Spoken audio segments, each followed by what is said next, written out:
Hello, moi c'est Anna. Ça fait quelque temps que je vis des expériences chouettes et aujourd'hui, j'aimerais te les partager. Ma motivation? Faire connaître des gens peu connus qui mériteraient d'être connus. C'est ma manière à moi de les remercier pour ce qu'elles m'ont apporté. Mon objectif? Te faire des propositions pour t'aider à ouvrir des portes vers le développement de toi et de ton bien-être. Aujourd'hui, j'ai la joie de rencontrer Marion. Marion qui est thérapeute en analyse transgénérationnelle et praticienne EFT. Ensemble, on va voir l'importance de connaître ses lignées jusqu'à la 4e génération et d'autre part, ce que l'EFT peut apporter sur la libération émotionnelle. Je te souhaite une très belle écoute. Marion, je suis très contente de pouvoir t'interviewer sur ce podcast-là. Depuis notre premier et dernier rendez-vous qu'on a fait ensemble, j'ai qu'une idée en tête, c'est comment je vais faire mon arbre généalogique. Alors, mon génogramme. Génosociogramme. Génosociogramme. Je pense toujours à ça, comment je vais le faire, quand est-ce que je vais le faire. Et en fait, ça me trotte vachement dans la tête D'accord. par rapport à ce qu'on s'est dit. Mais avant qu'on parle de tout ça, j'aimerais te poser la première question, c'est comment tu te sens là maintenant tout de suite? Ok, alors déjà merci Anna pour ton accueil et pour cette interview.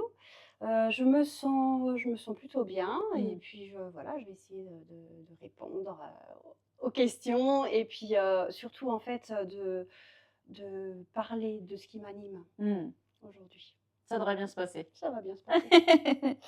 Donc, avant qu'on parle de tes différentes pratiques, Oui. Qui tu es, Marion? C'est quoi ton parcours? Raconte-moi un peu ta vie.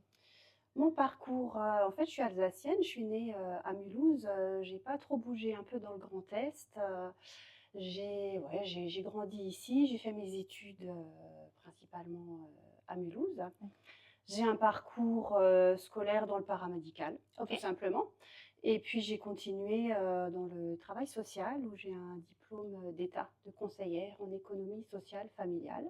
Ok. Voilà, j'ai eu l'occasion d'aller vivre pendant 3 ans en Guyane, de 2014 à 2017. Ça a été une très riche expérience. Et ça a été aussi le temps où j'ai fait un break par rapport à justement ma casquette de travailleur social. D'accord. Et j'ai repensé les choses. J'ai essayé de voir ce qui manquait comme dimension à mon travail. Et c'est là aussi où tout s'est ouvert au niveau des énergies.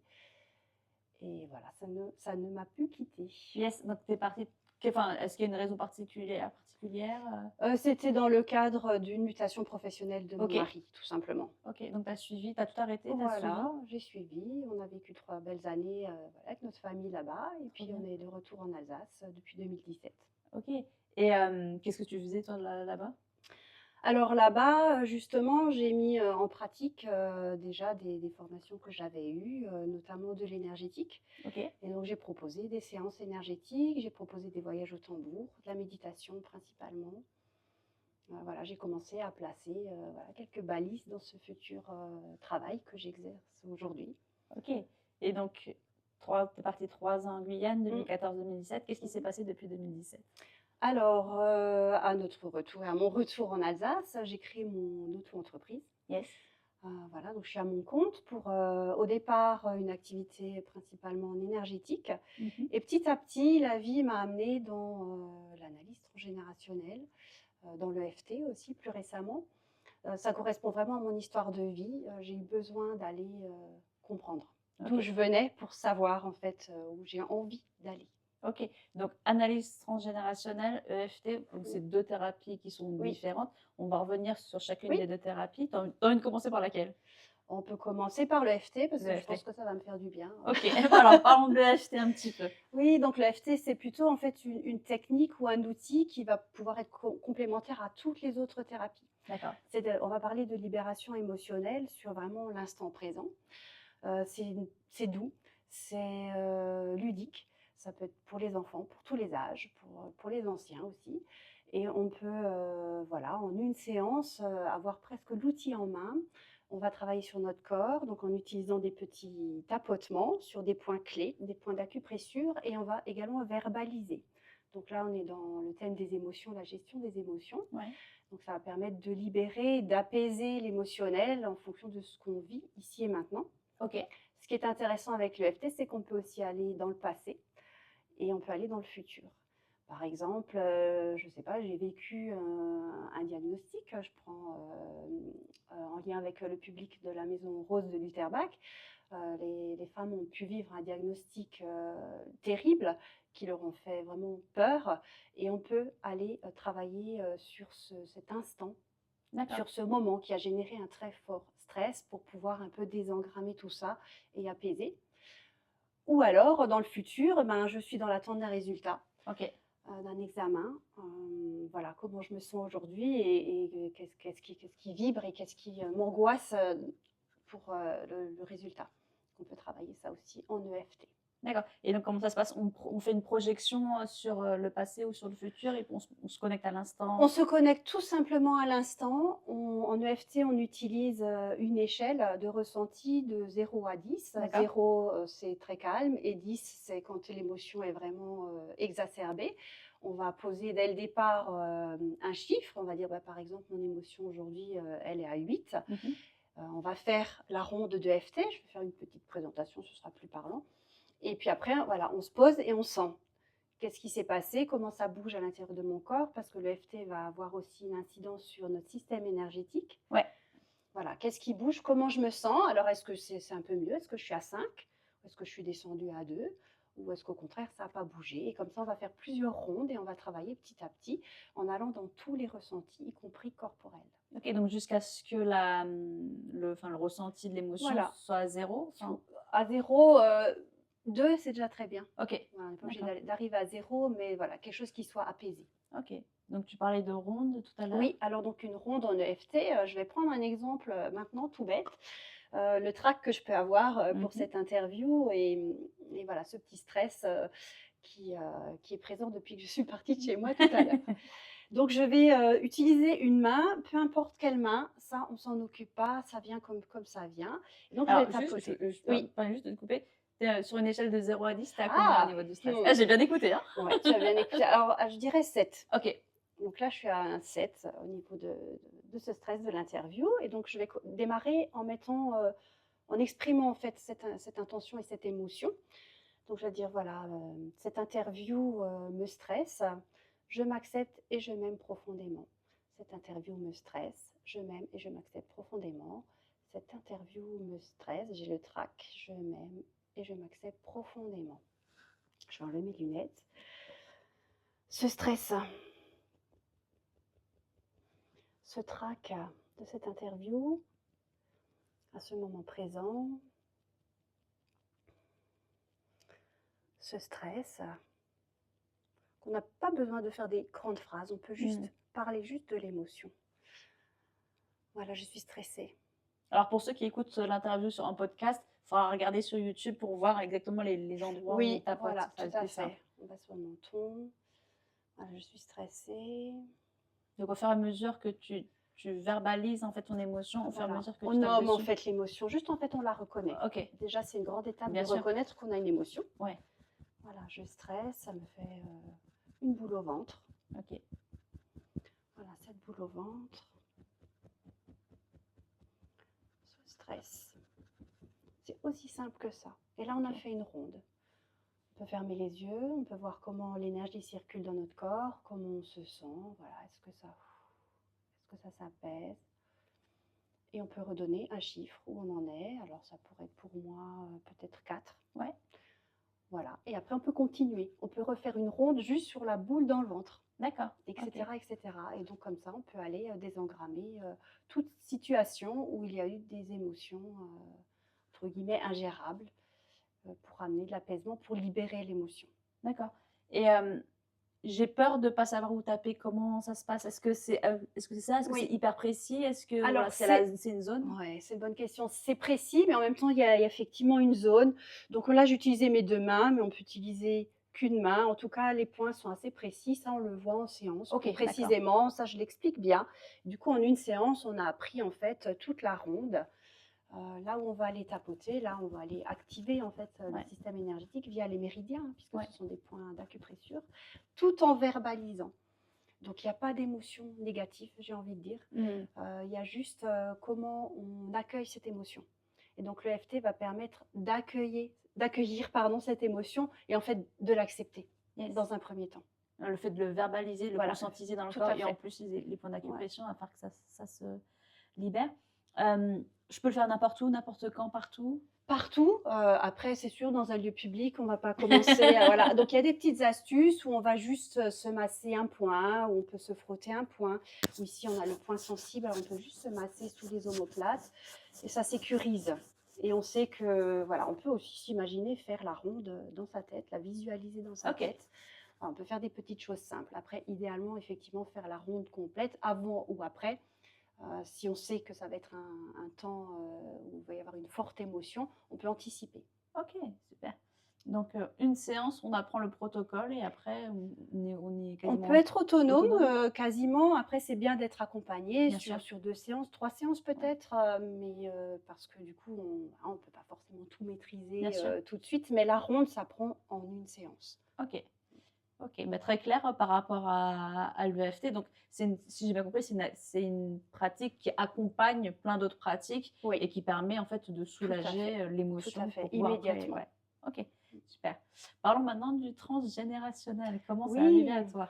alors le transgénérationnel, bah, déjà, qu'est-ce que c'est? Ça va être, s'inscrire pleinement dans son histoire de vie. À commencer par, regarder du côté des ancêtres. C'est pas forcément, facile, Mmh. ça se fait en plusieurs étapes et quand on parle de transgénérationnel, on va retirer des fils de soi et on va remonter au moins jusqu'à la 4e génération. Donc par exemple, pour moi, ça va être mes arrière-grands-parents. D'accord. On va chercher des informations concrètes. L'état civil, tout ce qu'on connaît en termes de dates, hein, les dates de naissance, les dates de décès, les mariages, les désunions. On va poser tout ça à plat sur un support. J'aime bien proposer de le faire à main levée. C'est aussi un exercice qui est très parlant après dans le décodage. On va ramener tous les prénoms, tous les noms, et voilà, on va regarder où je me place. Mmh. Comment je me situe dans cet arbre? Est-ce que tout le monde est présent? Et quand on va aller dans le transgénérationnel, on va ramener des souvenirs, des traumas, des accidents, des faits qui ont impacté en fait notre lignée. Si on les connaît, bien sûr, ça veut dire aussi aller rechercher les infos, peut-être poser des questions, mais ce n'est pas une obligation parce que souvent à l'intérieur de soi, on sait déjà beaucoup de choses. Mmh. Donc on amène tout ça sur papier, on pose, ça nous fait vraiment une carte de son histoire de vie, voilà, avec ses racines. Savoir de là où on vient, on peut ramener aussi bien sûr tous ces enfants disparus, hein. Voilà, on peut parler d'avortement, de fausses couches. On ramène ces enfants-là dans les fratries, ça bouge les fratries. C'est très important de remettre chaque ancêtre, chaque personne à sa juste place. On part de ça et on va essayer de tirer des fils donc de soi aux ancêtres, enfin voilà, aux personnes présentes dans l'arbre, puisque parfois les personnes sont encore, d'ailleurs très souvent, la plupart sont encore en vie. Mmh. Et on va regarder, est-ce qu'il y a des dates qui reviennent, est-ce qu'il y a des prénoms qui reviennent, qu'est-ce qui se répète en fait dans OK. cette histoire de vie. Qu'est-ce qui se répète et qu'est-ce que je répète dans mes schémas, dans ma manière d'être, est-ce que le travail que j'exerce, je l'ai choisi parce que, en fait, il y avait que des infirmières, dans ma famille ou il y avait que des médecins ou que des avocats ou que sais-je? Voilà, est-ce que je suis fidèle à mon clan? Est-ce que c'est moi? Est-ce que dans cette loyauté, en fait, je m'y retrouve? Mmh. C'est un peu ça le transgénérationnel, d'aller voir, qu'est-ce que je porte de cette loyauté? Et est-ce que c'est moi? Et est-ce que j'en veux encore? Ou est-ce que j'ai envie de me libérer de ça et faire autre chose, faire les choses différemment, retrouver mon identité propre? Voilà en quoi consiste une analyse transgénérationnelle. Et j'ai envie de donner un exemple de mon histoire. Il y a quelques années, un peu plus de 10 ans, lors d'une consultation chez un chaman, il m'a dit: «Écoute, ce que je te propose, c'est qu'on va couper cette branche», et donc là, on parlait de ma branche paternelle. «On va couper cette branche parce qu'elle te dessert et parce qu'aujourd'hui, tu n'arrives plus à avancer et on va faire ça». Donc j'étais OK. Donc OK. c'est comme si, voilà, on imagine l'image et on a scié la branche, on a coupé en fait les liens avec tout ce pan, finalement, de ma vie, de mon histoire. Et j'étais OK sur le moment. Et puis l'univers, petit à petit, pendant ces années, m'a resservi, tout un tas d'expériences de vie. Et à un moment donné, je me suis dit: «Mais en fait, OK, j'ai coupé tout ce qui était négatif, mais en fait, pourquoi je l'ai fait?»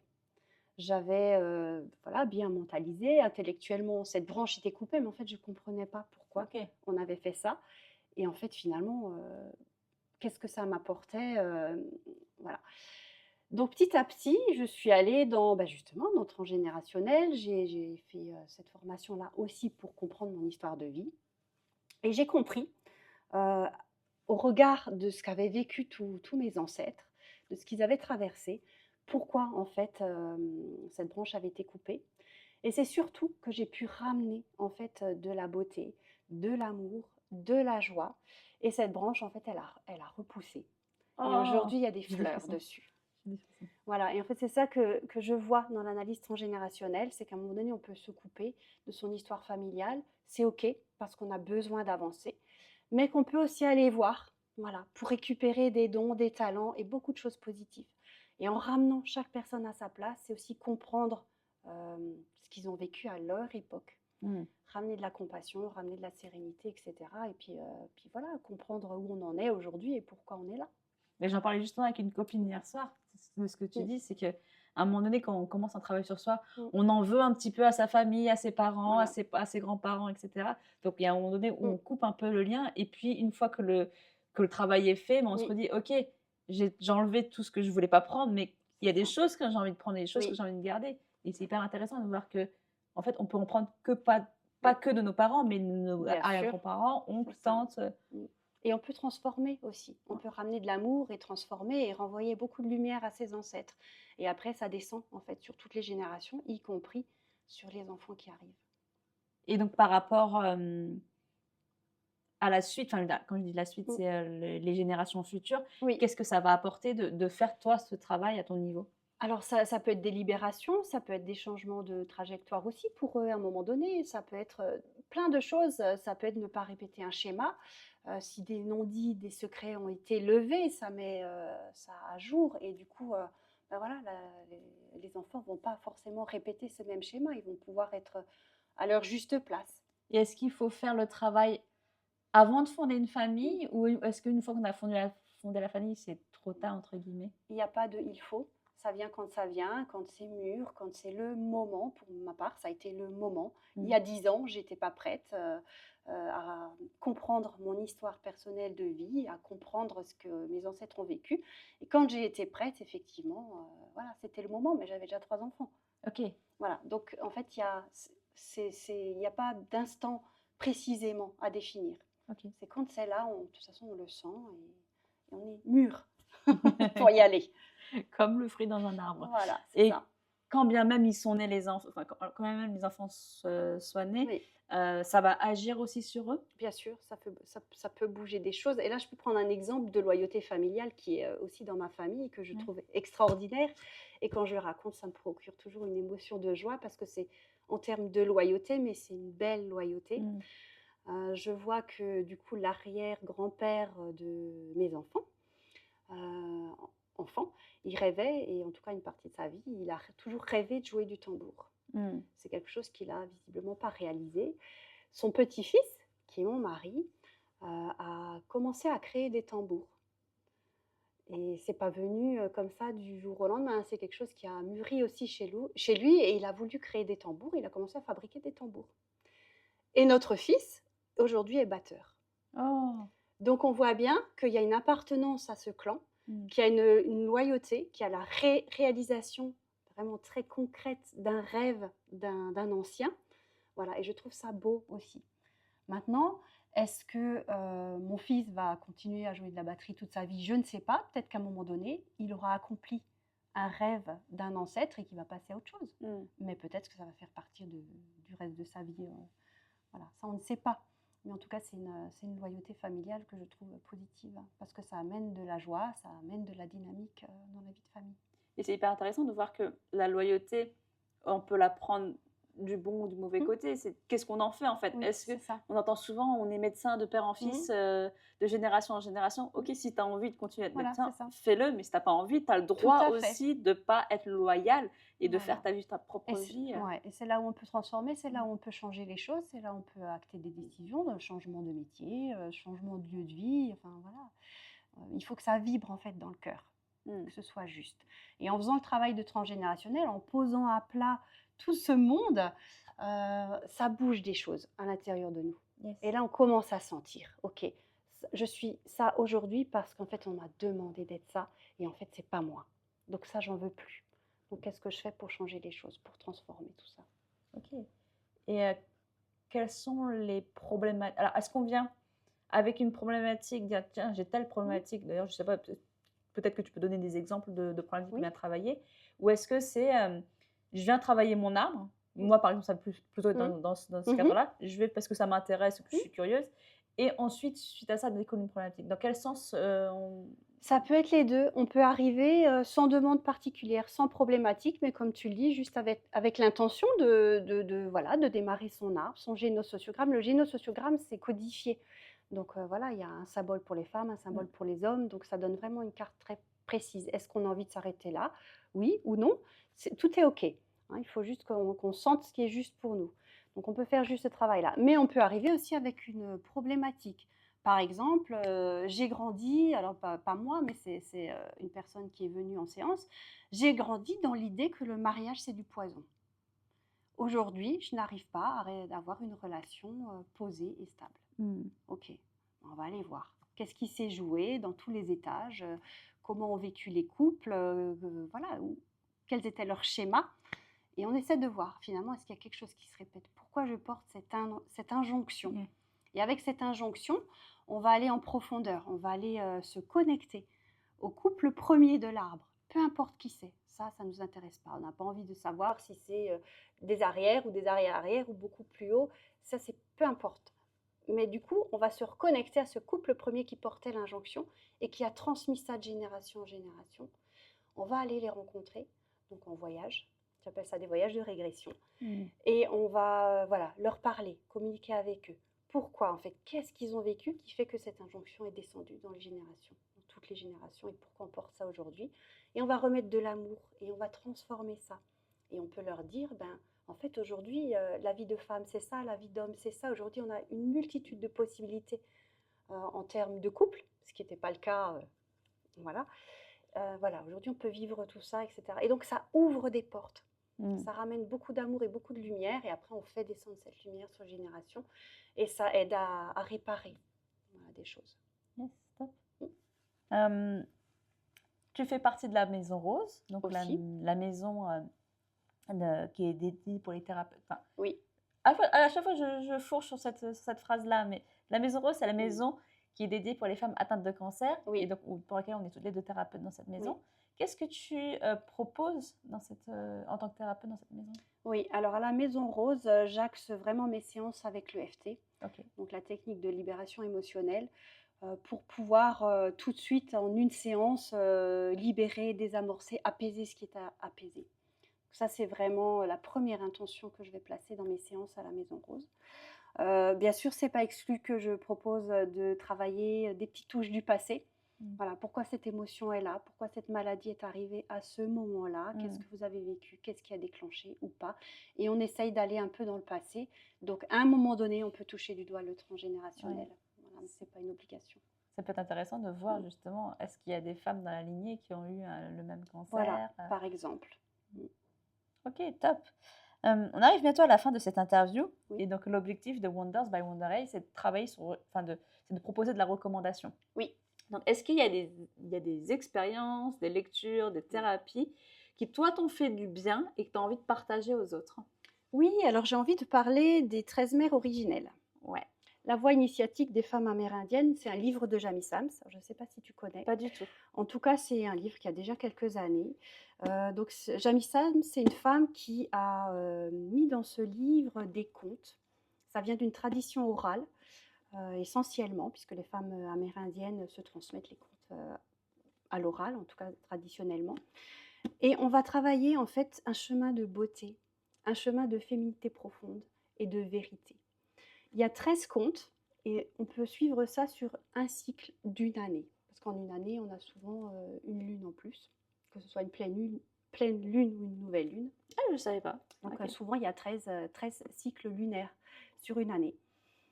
Ah mais oui, mais c'est vrai, c'est vrai. Voilà, et ça va nous emmener à découvrir tout un univers au travers des 13 mères originelles. En fait, ce sont 13 femmes qui sont des facettes aussi de nous.